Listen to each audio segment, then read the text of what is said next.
عرفان قادر صاحب ہمارے ساتھ ہیں۔ عرفان صاحب السلام علیکم۔ جی وعلیکم السلام۔ سر بہت شکریہ آپ ہمارے ساتھ شامل ہو رہے ہیں۔ حکومت نے آج ایک کمیٹی بنائی ہے نواز شریف کو واپس لانے کے لیے، اس میں سینئر وزراء بھی شامل ہیں، تو ایسی قانونی راستے موجود ہیں کہ حکومت نواز شریف کو پاکستان واپس لے کر آئے اور انہیں عدالتوں کے سامنے پیش کرے جو مقدمات ہیں ان کے؟ سب سے پہلی بات تو یہ ہے کہ ہماری جو پولیٹیکل لیڈرشپ ہے اس میں آپس میں ہی اتفاق نہیں ہے، کیونکہ ایک طرف یہ کہا جا رہا ہے کہ یہ تو احتساب کے کیسز ہیں، پیور احتساب ہو رہا ہے، اور دوسری طرف یہ کہا جا رہا ہے کہ نہیں یہ احتساب نہیں ہے، یہ سیاست ہو رہی ہے۔ اور ابھی ریسنٹلی سپریم کورٹ کا بھی ایک فیصلہ ہے جہاں پہ کہ انہوں نے کہا کہ احتساب کے ادارے جو ہیں وہ ہمیں پولیٹیکل انجینئرنگ کرتے نظر آتے ہیں۔ تو ان حالات میں حکومت کس قدر کامیاب ہوگی، کیونکہ اگر باہر کے ملک میں یہ ایکسٹریڈیشن پروسیڈنگز ہوتی ہیں فائنلی، تو وہاں پہ یہ سارے ایشوز جو ہیں وہ وہاں پہ اٹھائے جائیں گے دونوں سائیڈوں سے، اور وہ اتنا لمبا وہ ایک لانگ ڈرون پروسیس ہوگا کہ وہ تو میرا خیال ہے اگلے 3-4 سال تک بھی سارٹ آؤٹ نہیں ہو سکتا، کیونکہ اس سے پہلے بھی جو اس طرح کے معاملات جو ایکسٹریڈیشن کے تھے تو وہ کوئی خاطر خواہ کامیابی کسی بھی حکومت کو پہلے نہیں ہو سکی تھی اس طرح کے معاملات۔ اچھا عرفان صاحب، ایک اور بڑا سوال یہ ہے کہ شہباز شریف کے اوپر 2 سالوں میں صاف پانی، ملتان میٹرو اور 56 کمپنیوں کے الزامات تھے، وہ تو ہم نے ابھی کنکلوڈ نہیں ہوتے دیکھے۔ اب وہ جو سکینڈل ہے یہ بلینز آف روپی کے ارد گرد گھومتا ہے، ٹی ٹی کا، حوالے کا، اور وہ بندے بھی انہوں نے دے دیے، یہ مشتاق چینی ہے، یہ پاپڑ والا ہے، اور اس ٹائپ کی شخصیات آ گئی سامنے، ان کے ذریعے پیسہ گھمایا گیا۔ تو یہ تو بڑا جاندار کیس لگتا ہے میرے جیسے بندے کو، میرے پاس کوئی قانون کا علم تو نہیں ہے، لیکن لگتا یہ ہے جب ہمیں کہتے ہیں کہ اتنے ارب کی ٹرانزیکشنز ہو گئیں ٹی ٹی حوالہ سے اور ہمارے پاس ثبوت ہے، تو پھر تو سزا ہونی چاہیے۔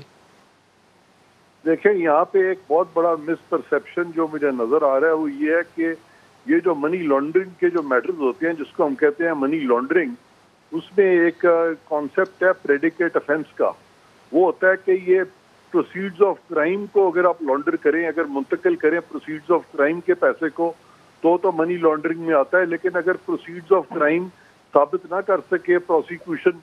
تو خالی لانڈر ہوئی ہے اور وہ پروسیڈز آف کرائم نہیں ہے تو پھر وہ منی لانڈرنگ میں نہیں آتا۔ تو لہٰذا یہ اتنا آسان نہیں ہے ثابت کرنا کہ یہ منی لانڈرنگ ہے۔ تو آپ کے خیال میں کیا بنے گا شہباز صاحب کا اس کیس میں؟ یہ جتنے بھی کیسز ماضی میں ہوئے ہیں، یہ کیس بھی مجھے اس سے کوئی ڈفرینٹ نظر نہیں آ رہا، کیونکہ ماضی میں بھی جتنے بھی احتساب کے کیسز بنائے گئے ہیں مختلف سیاستدانوں کے خلاف، اس میں کبھی بھی ان اداروں کو خاطر خواہ کامیابی کبھی نہیں ہوئی۔ سر ایک آخری سوال پوچھ لوں، کیا کچھ ایسا نظام آ سکتا ہے احتساب کا جو نہ سیف الرحمان کا احتساب سیل بنے، نہ مشرف کا احتساب نیب والا ہو، کوئی اچھا سا نظام ہو جس میں جرم کی سزا ہو اور کسی شریف آدمی کی باقاعدہ پگڑیاں جو اچھالی جاتی ہیں وہ نہ اچھالی جائیں، ایک پروفیسر کی یونیورسٹی کے وی سی کے ساتھ جو کچھ ہوا وہ کچھ نہ ہو، کچھ ایسا بھی ہو سکتا ہے؟ جی بالکل ہو سکتا ہے۔ اس میں یہ ہے کہ یہ تمام جو ہماری سیاسی قوتیں ہیں وہ اس میں ملیں اور باقی اسٹیک ہولڈرز میں ملیں اور کنسنسس کے ساتھ ایک قانون لائیں، کیونکہ اب تک اکاؤنٹیبلٹی کے جتنے بھی قانون آئے ہیں پاکستان میں، جتنے بھی اسٹیچوٹس آئے ہیں، وہ یا تو کسی فرد واحد کوئی لے کے آئے ہیں یا کوئی ایک پولیٹیکل پارٹی لائی ہے، کنسنسس کے ساتھ نہیں آئے، گو کہ اس میں لکھ دیا جاتا ہے کہ چیئرمین جو ہے احتساب کا وہ کنسنسس کے ساتھ بنے گا۔ وہ بھی جب کنسنسس کے ساتھ بنتا ہے